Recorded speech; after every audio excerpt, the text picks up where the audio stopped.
Kamusta kayo lahat? Ngayon ay mag-assemble ako ng mga tangke. Mga gagamitin ko sa aking mga used oil kalan kasi kailangan ko pa ng mga 5 piraso. Okay, so ang tangke na gagamitin ko ay GI pipe. Ang sukat nito, ito. Ang outside diameter ay 3 and 1/2 inches. Then yung pantakip na ginawa ko, dito rin galing kasi wala akong plate. Ginawa ko, hinati ko lang ito sa tatlo. Tapos, yan, makakabuo na ng isang bilog na ganito. Palala pa rin, tapos pwede na itong pantakip dito. Eksaktong pang takip na yan. Hindi ko rin pinakita kasi masyado ng basic yung ganong procedure. Okay, so ayun. Ayun yung mga pinagtabasan ko. Okay, so sana samahan niyo ako kung paano gumawa ng mga ganitong klase ng tangke na mayroong oil level regulator. So pinakasimple lang ang ginawa kong design na ito. Although marami kayong makikitang tangke na mayroong oil level regulator, masasabi ko na yung gawa ko ay unique. Ibig sabihin, kakaiba. Iba yung kanila, iba akin. So, nasa sa inyo yan kung anong type ninyo. Okay, so sana samahan nyo ako. At kung magagaya ninyo, wala problema sa akin, gayahin nyo. Dali lang naman ito. Pag nai-upload na sa YouTube, wala nang may-ari kung sino yan. Pwede na yung hindi magpapaalam-paalam pa. Okay, so let's go dun sa welding area. Mag-assemble na ako doon. Okay, so bago ako magsimula,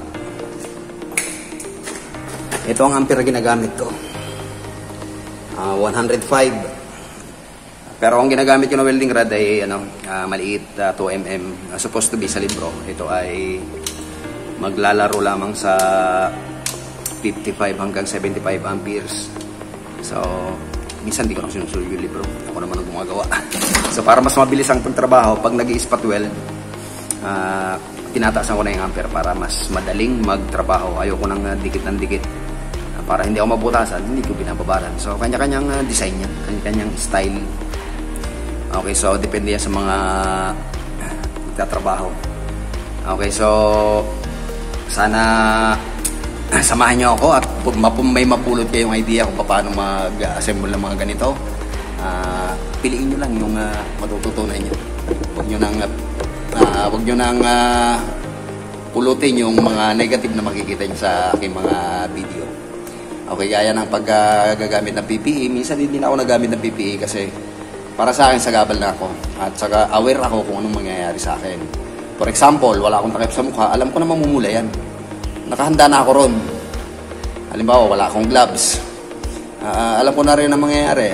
Mapapasok ako. Kaya lang sa akin parang sagabal. Gaya ng paghawak ng mga maliliit na mga materyales. So, hindi ko na masyadong magagawa yun kapag lagi ako nakaka-PPE. Pero kung mga maguhang kayo, kung type nyo magtrabaho ng naka-full na PPE, nasa inyo yan. Ngayon kung hindi kayo mag-PPE, prepare the worst. So tatanggapin nyo yung mangyayari sa sarili nyo. Hahapdi yung mata, hahapdi yung mukha, magbabakbak, masusunod. Kung nakahanda kayo ron, hindi mo kayong gumamit ng PPE. Ngayon kung ayaw nyo naman noon, mag-PPE kayo. Ngayon sa akin lang, alam ko na yung gagawin ko. Kaya huwag yung gagayahin yung mga pangit na ginagawa ko. Pulutin nyo lang yung maganda.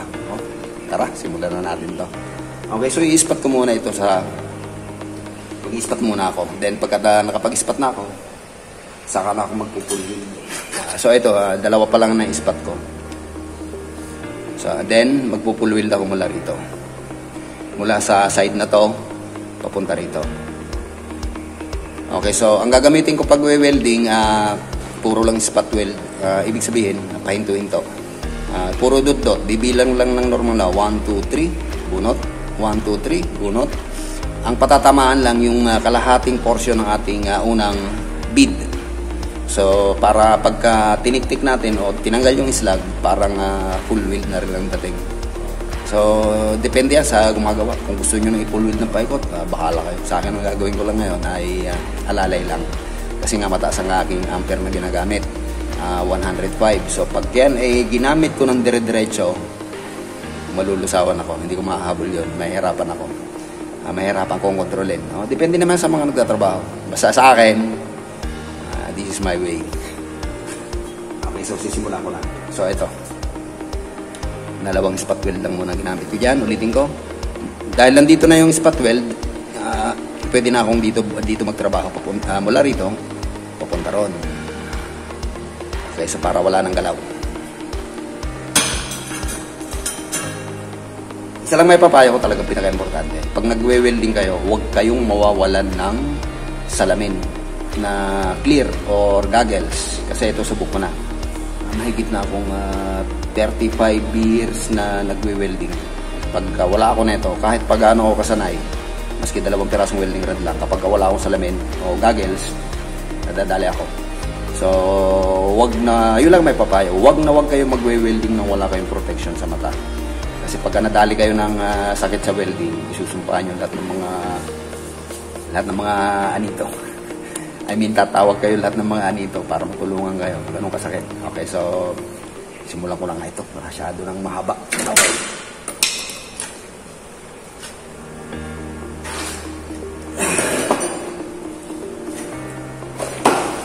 Ito kaya. Matalsikan itong weld ko.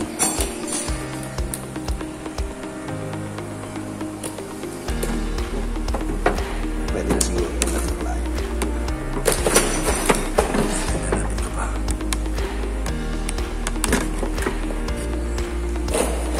Ito rin visible.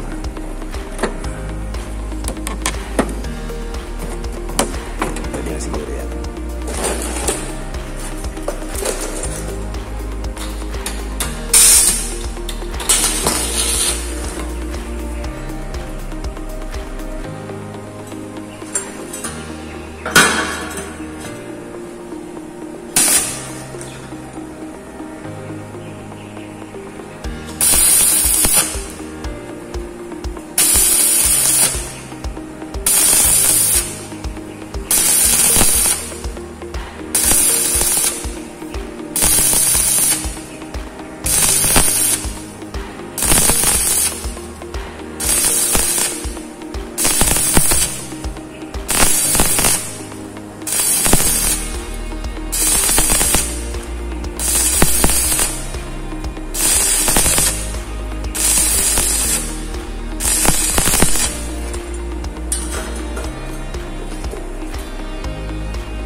Okay, so na-full wheel na natin. Ngayon, pagka nagagawa ng ganitong tangke, huwag nyo munang wewildingin yung kabilang side. Hayaan nyo lang na nakaupo kasi maraming dumi yan sa loob. Kasi ang tinatrabaho ko ngayon ay galvanized iron, so maraming residues yan. Napakaraming dumi yan na mapo-form sa loob. So tignan nyo yung residue na nasa loob ng aqua nito, ng ating tangke. Lagay muna natin yan.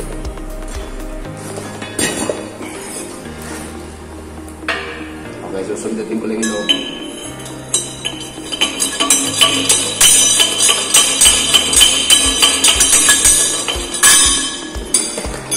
So itataktak ko para nakikita nyo kung gaano karami ang residue na naiiwan sa loob pagka nagwe-welding tayo ng mga galvanized. Kasi kung isasarado kagad natin to, mahirapan tayo linisin yung galvanized na naiwan sa loob. Nasa sa inyo yan kung babasahin nyo ng tubig or manual na linis lang, mano-manong linis lang. Okay, so tignan nyo kung gaano karami ang naiwan na residue sa loob. Nakita nyo yan. So yun ang mga dumi na galing sa loob ng ating tangke na ina-assemble. Ngayon, kaya hindi ko to ilalagay muna yung isang takip kasi magbubutas pa ako nito ng 3 piraso pa. Isa sa hangin, isa sa langis na outlet, tapos isang inlet ng langis. Kaya sa dami ng weweldingin ko na yon, yung mga residues nun, pagka nakasarado na ito, mapupunta sa loob, mahirap baklasin. Mahirapat na itanggalin. So, para ma-minimize, wag munang isarado, butasin muna para may chance na malinis pa natin yung loob na portion. Then, kung mag-welding tayo, konti na lang ang residue na at least ma-minimize yung ating residue na dumi na galing sa loob. Unlike na binelding natin yan, winelding dito, tapos nag-welding pa roon, lahat ng dumi nandoon. So, ang matitira, konti na lang. At least, hindi na masyadong mahirap siguro tolerable na tawag doon. Okay, so ito ang aking spot natin. Tingnan natin, i-double check natin.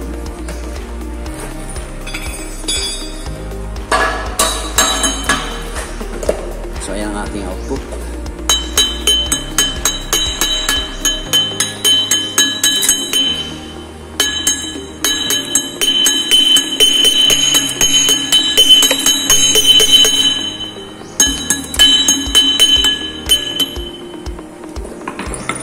I-stem brass natin.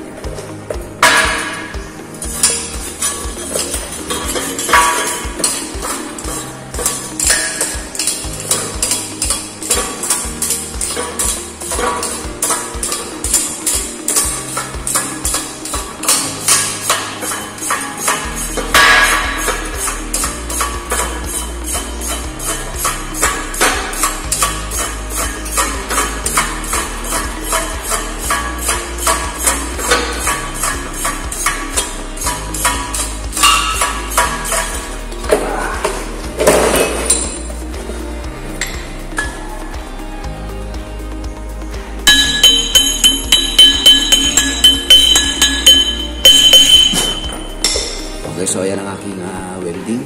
Hindi man perfect siguro, pero pwede na rin siguro. Hindi naman tayo perfectong tao. So at least sa tingin ko wala nang singaw ito. Then, para sigurado kayo, i-leak test natin. Kung gusto nyo i-leak test, pwede ang pag-leak test ay tubig o kaya hangin lang. So nasa sa inyo. So sa akin, maski hindi ko na i-leak test kasi kabisado ko na yung aking welding. Alam ko kung yan ay may singaw o wala. Ngayon kung duda kayo, i-leak test ninyo. Nasa atin naman yun kung anong type natin. Kasi ako pag nagagawa, maski hindi na ako mag-leak test, sa tingin ko lang, mayabang naman naman. Kabisado ko na kasi ang aking welding. So sa tagal ko ba namang nagwe-welding na. Okay, so yung ibang tangke naman ang bibirahin ko.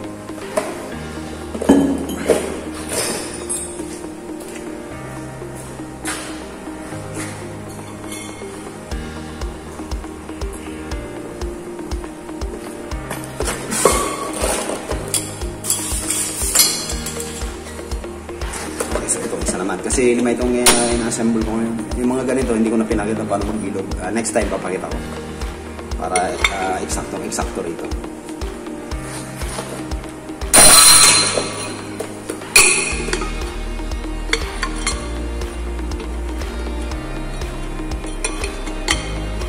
Ayan.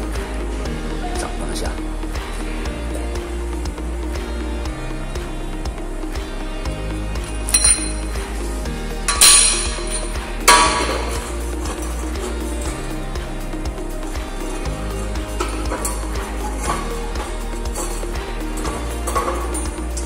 Minsan kasi mahirap mag-welding na nakaganito lang kasi pag inispatan natin yan, babagsak yan o kaya mawawala sa alignment. So nilalagay ko muna sa patag na porsyon para umiksakto siya ron.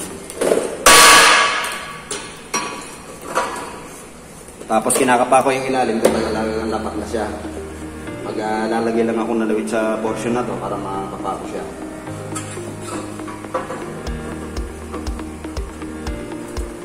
Kaya pwede rin ilapat yung maigi. Gumamit yan ng panundot, ilapat yung maigi para yan, nakikita nyo lapat na siya. Ngayon ang problema, pag nagalaw ng kaunti yan, maaaring magbago na naman ang posisyon yan, titikwas na naman yan. So alalay lang ang pag-i-spot. Ang una nyo patatamaan yung tubo mismo, wag yung ating nilagay na cover. Alalay lang sa pag-i-spot.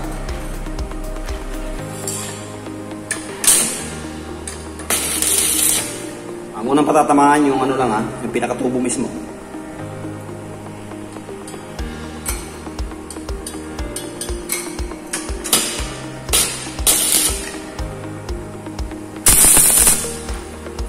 Okay, so maski maliit lang. Kumbaga, ang tawag sa amin dito ay spot kuto. Kakuto lang yung kapal. Ayan, napakaliit. So, maski dalawang spot lang din, pwede na kayo mag-pull-weld. I-double check kung bago yung alignment. Kung hindi naman, di diretso kayo sa paggawa. So, pwede pa nating may align yan.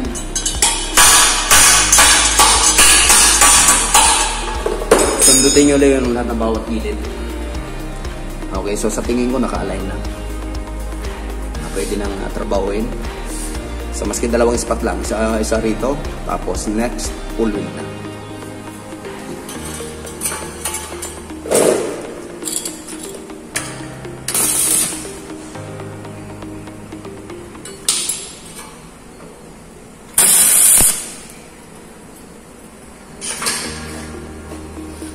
Okay, so may dalawa na siyang spot. Okay, so stable na yan. Hindi na yan masyadong gagalaw. Okay, so para mas maganda, yung sinalisakan, daanan ng steel brass para mawala yung slag. Para pag dinaanan natin pag nagpo-pull wheel na tayo, hindi makasagabal ang slag. Okay, so ipo-pull wheel ko ito.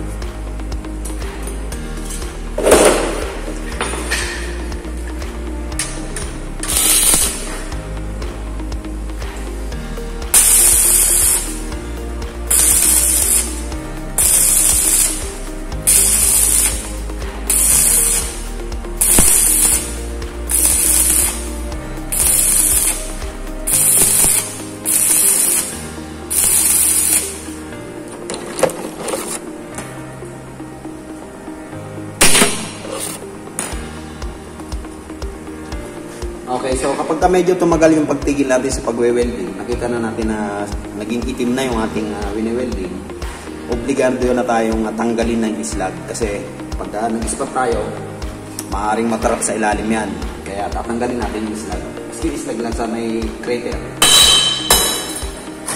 So tinanggal ko muna yung slag dito kasi kapag yan ay slag lang, maaaring matrap siya o mahirapan tayo magpa-spark. Kasi medyo tumagal tayo ng pag-welding. Ngayon kung hindi naman matagal, medyo dumumula pa, pwede nang patungan ulit.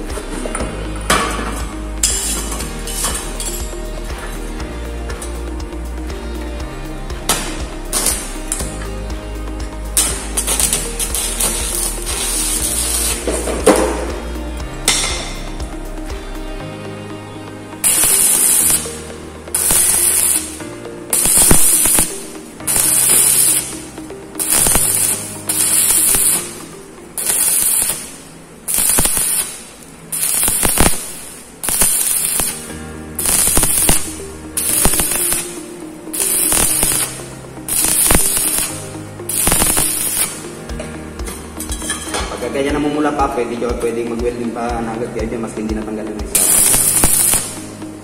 Huwag nyo nga antayin na maging solid na itim yung ating bead.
So medyo tumagal ako ron kasi natanggal yung ground.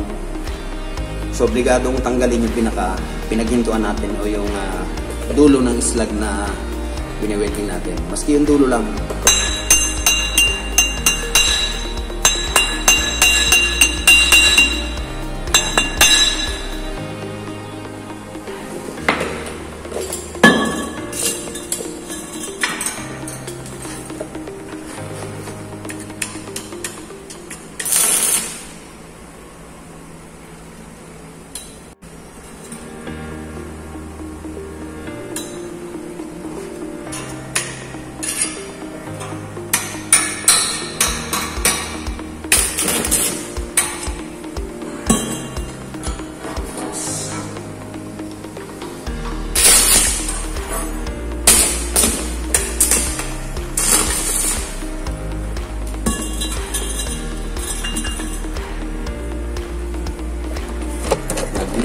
Ating ground.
Okay, so na-full wheel na natin ang paikot.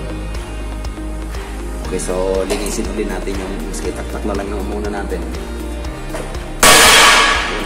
Kita yung mga dumi na yun. Pagka pinalingkot natin yan.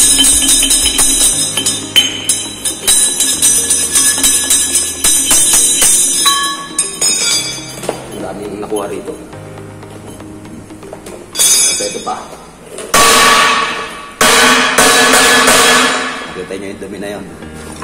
Okay, so gamit tayo ng chipping hammer para matanggal lahat ng mga slag.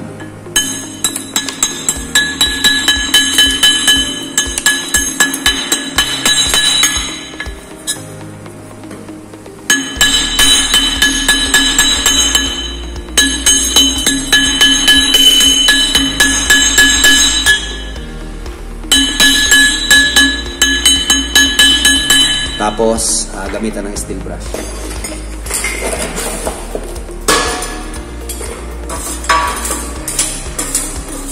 Para makita natin kung meron pang pinholes or blue holes o may crack. Tingnan natin, linisin natin gamit ang ating steel brush.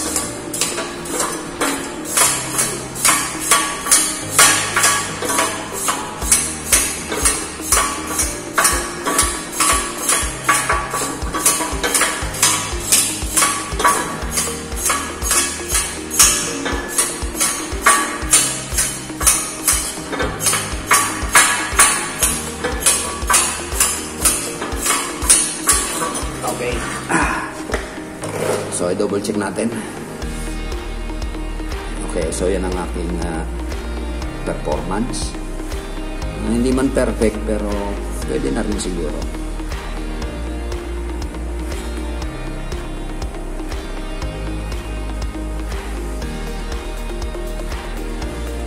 Okay, sa tingin ko, parang okay naman. Parang wala namang butas. Parang lahat ay na puno naman. Okay, so hanggang dito na lamang muna ulit na mga simpleng tips lang muna pinakita ko sa inyo. Saka na natin tubuin kasi 5 piraso ito. So may 3 pa nakahilit na ito. So for the meantime, puro ganito lang muna ang gagawin ko. Yung ibabaw na portion. Then next, yung 3 hindi ko na ipapakita kung paano ko bubuin. Yung susunod na gagawin ko pag nabuo ko na, magbubutas na ako rito. Dalawang butas dito. Isa para sa hangin, isa sa langis o used oil. Then isa sa ibabaw yung intake, yung paglalagay ng used oil. So hanggang dito na lamang muna ulit. Maraming salamat sa pagsama. Sana may napulot kayong idea sa mga tip na binibigay ko sa inyo. So thank you so much. Abangan nyo pa yung susunod na gagawin natin. Until then.